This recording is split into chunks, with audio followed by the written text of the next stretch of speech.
Hi YouTube.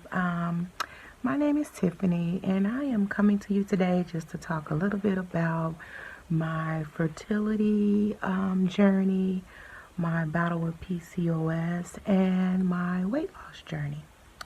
So basically I'm just going to jump right into it.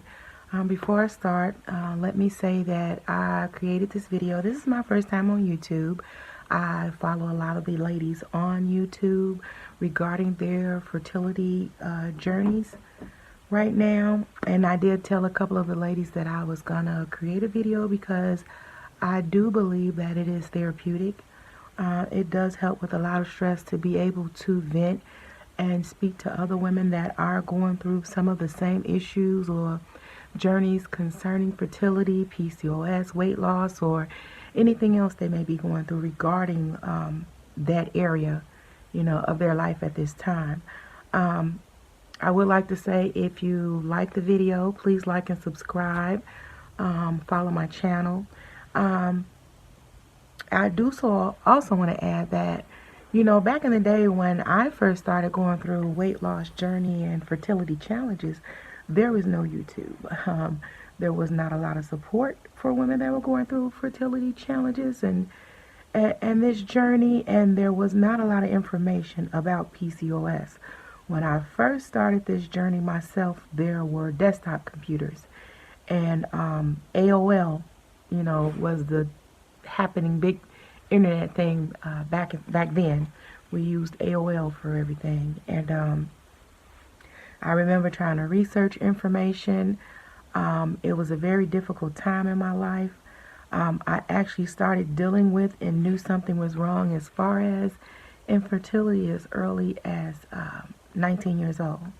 I had a hard time when I was with my oldest daughter's father conceiving back then, and it took us a while, almost close to a year, to conceive, but I did successfully get pregnant with my oldest daughter, who is now 25 years old.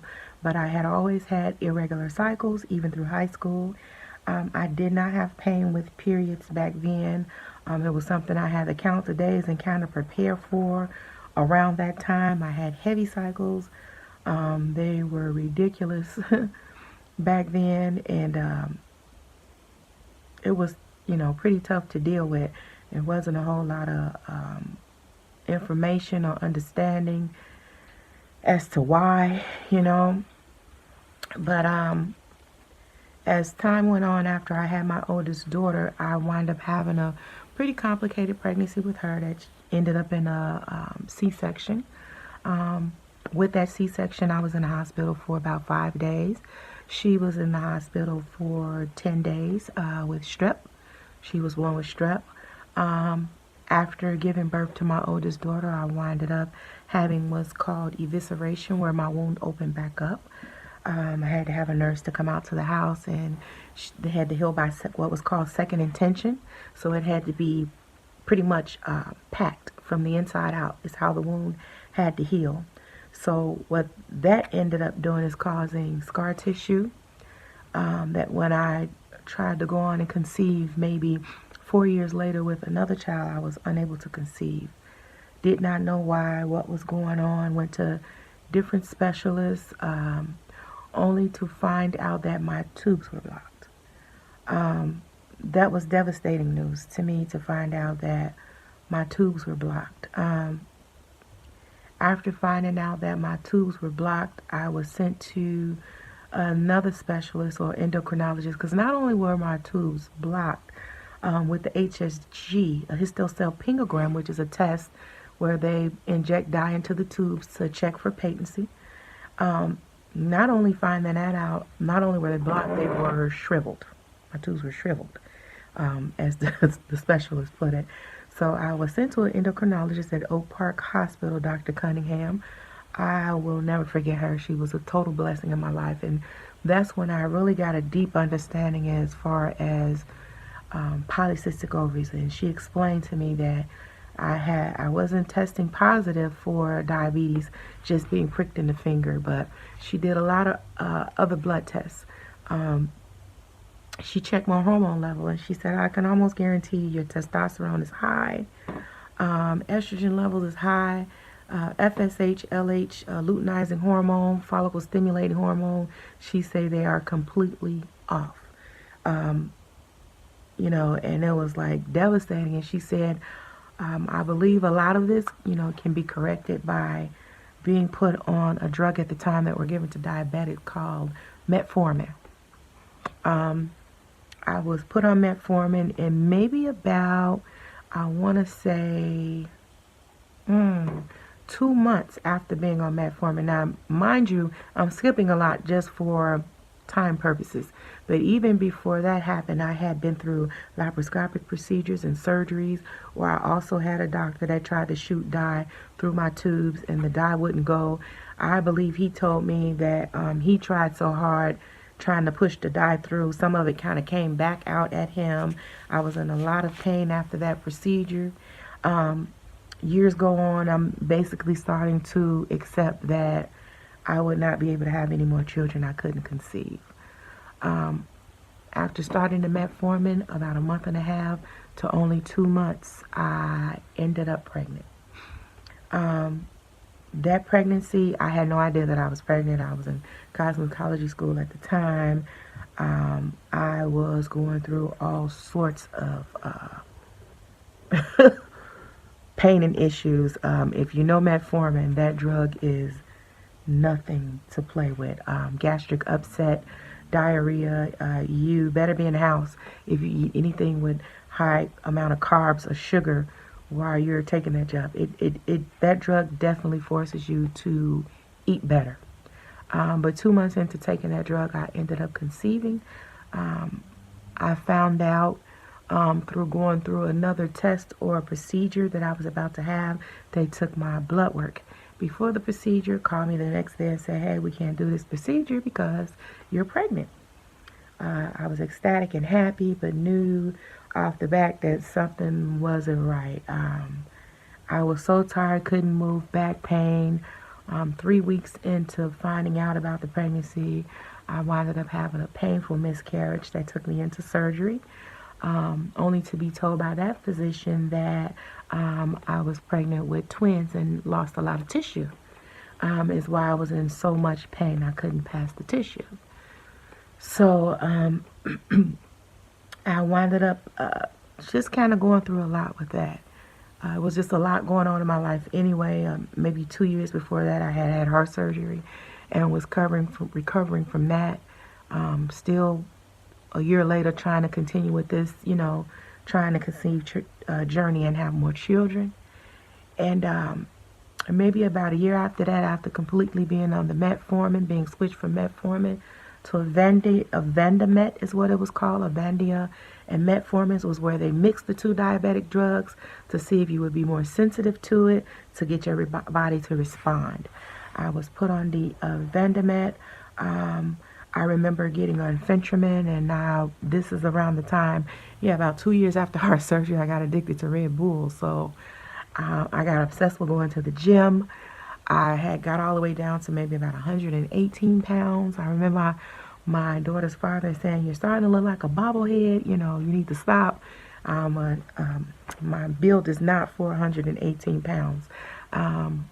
Always never been a small girl, but I have lost weight and lost weight for my physique and what I'm happy with. But 118 pounds just not built for this frame.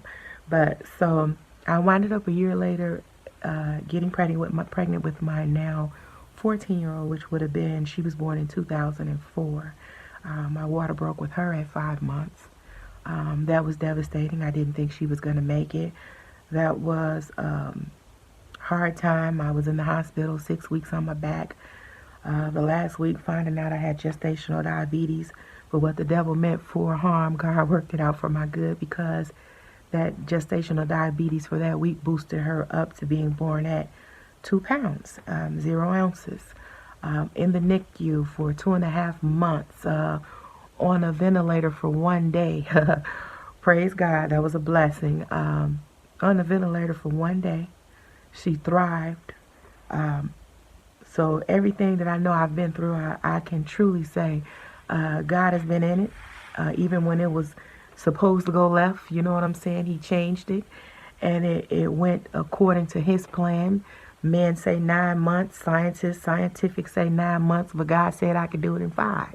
So she was anxious. Came here 2 pounds. She stayed in the hospital 2.5 months. Came home on my birthday at 4 pounds and a couple of ounces. Thrived from that. Nursed her back to health. You know, breast milk. She's a healthy 14-year-old at this time. You see the pictures of her in the beginning, you know, with the nails and stuff. She's a big girl now. She's around 14 years old. Go on from there. Try to conceive again years later. Actually, we've been trying now for the last 5 or 6 years with the relationship that I am in now. And it has been much more stressful. I am now 45 years old. And have been just getting kind of devastating news behind devastating news. Been diagnosed on and off with fibroids. One doctor see fibroids, the other doctor don't see fibroids. I actually just had surgery last week. Had a hysteroscopy done. He needed to go in and see what was going on because I was still having real painful and heavy periods even until now. We're thinking it's hormonal again. I'm back on the metformin. I have been on and tried serrapeptase for over a year, astragalus, you name it, maca, every herbal, the Chinese teas you can think of. I have been doing it all, off and on for the last 5 years to no avail. This time, actually, we conceived back in 2013, and that also ended in miscarriage. At the time, was it 2013? It might have been 2014, excuse me, because I had started nursing school. Went back to school to be a nurse in the field of dealing with different children who are on trachs and vents. So that also pulls at my heartstrings. You'll be amazed at what a lot of these babies go through, you know, in this day and age. And it really hurts.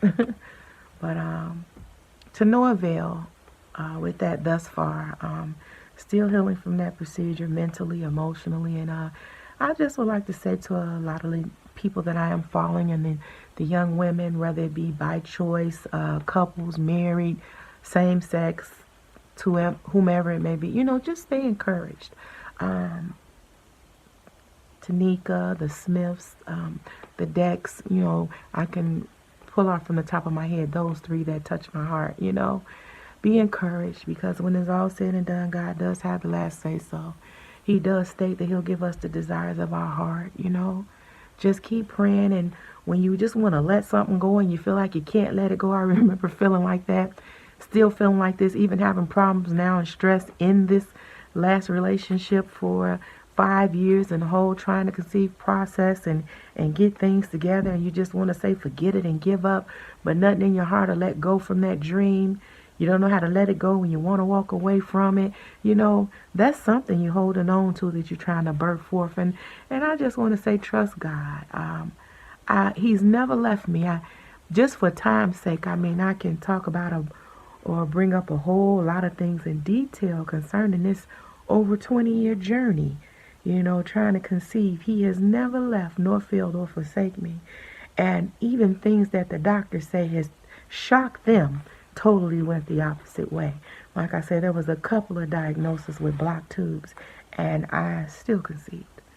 You know, so just trust God is all I can tell you, and be encouraged, especially to Mrs. Dex. I'm praying for you, that a solution comes up with what's going on concerning your fertility. I'm praying for you, and blessings to you. And if you again like my video, please like and subscribe. I have other videos coming concerning the weight loss journey in this. I've just started back on that, down 30 pounds. I should have did before and after, but I didn't think of all that.